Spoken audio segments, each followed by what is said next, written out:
السلام علیکم ورحمۃ اللہ۔ اس ویڈیو کو اسکرول مت کریں کیونکہ شاید اللہ تعالیٰ آج آپ کے دل سے بات کرنا چاہتے ہیں۔ ہو سکتا ہے آپ کئی راتوں سے خاموشی میں رو رہے ہوں، ہو سکتا ہے آپ نے لوگوں کے سامنے مسکرانا سیکھ لیا ہو مگر اندر سے آپ ٹوٹ چکے ہوں، ہو سکتا ہے آپ بار بار دعا مانگ کر تھک گئے ہوں اور ہم سوچتے ہوں کہ یا اللہ کیا آپ میری سن رہے ہیں؟ تو آج یہ پیغام آپ کے لیے ہے۔ اللہ تعالیٰ قرآن پاک میں فرماتے ہیں، اور تمہارے رب نے فرمایا مجھ سے دعا کرو میں قبول کروں گا۔ سورۃ غافر۔ سوچیں، جس رب نے آسمان بنائے، جس نے سمندر پیدا کیے، جس نے آپ کو ماں کے رحم میں بنایا، وہ رب آپ کی آواز کیسے نہ سنے گا؟ کبھی کبھی ہم سمجھتے ہیں کہ اللہ ہمیں بھول گئے ہیں، لیکن حقیقت یہ ہے کہ اللہ ہمیں اپنے قریب لانا چاہتے ہیں۔ اللہ آزمائش کیوں دیتے ہیں؟ قرآن میں اللہ تعالیٰ فرماتے ہیں، کیا لوگوں نے یہ سمجھ لیا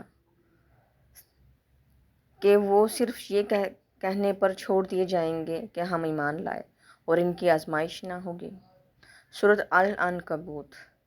آزمائش سزا نہیں ہوتی، بہت دفعہ آزمائش اللہ کی محبت کی نشانی ہوتی ہے، کیونکہ جب اللہ کسی بندے کو بلند مقام دینا چاہتے ہیں تو پہلے اس کے دل کو مضبوط بناتے ہیں۔ شاید آپ اس وقت مالی پریشانی میں ہیں تو گھبرانے کی ضرورت نہیں ہے۔ شاید گھر کے مسائل نے آپ کو تھکا دیا ہے تو آپ نے پریشان نہیں ہونا۔ شاید کوئی اپنا چھوڑ کر چلا گیا۔ اللہ ہمارے ساتھ ہر وقت ہوتا ہے۔ یا شاید آپ اندر ہی اندر ڈپریشن اور بے سکونی سے لڑ رہے ہیں، لیکن بات یاد رکھیں کہ صبر اور اللہ کی یاد، یہ دو بڑے ہتھیار ہیں انسان کو ان مشکلات سے نکلنے کے لیے۔ بے شک مشکل کے ساتھ آسانی ہے، بے شک مشکل کے ساتھ آسانی ہے۔ سورۃ النشر۔ اللہ نے ایک بار نہیں 2 بار فرمایا، کیونکہ اللہ جانتے ہیں کہ انسان مشکل میں امید کھو دیتا ہے۔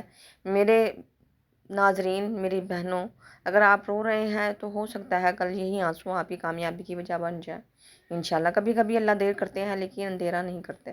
حضرت یوسف علیہ السلام کو دیکھیں، کنویں میں ڈالے گئے، غلام بنا دیے گئے، جھوٹا الزام لگا، جیل میں ڈال دیے گئے، مگر آخرکار اللہ نے انہیں عزت دی۔ اسی طرح آپ کی زندگی کی کہانی بھی ابھی مکمل نہیں ہوئی ہے۔ اگر آپ سب کچھ بکھرا ہوا لگ رہا ہے تو ہو سکتا ہے اللہ آپ کے لیے کچھ بہتر کر رہے ہوں۔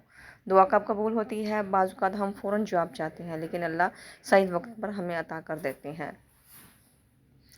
تو انشاءاللہ تعالیٰ اللہ تعالیٰ سے دعا مانگیں، اللہ تعالیٰ کو یاد کریں، نماز روزے کی پابندی کریں، اور لا حول ولا قوت الا باللہ العلی العظیم، یا حی یا قیوم برحمتک استغیث۔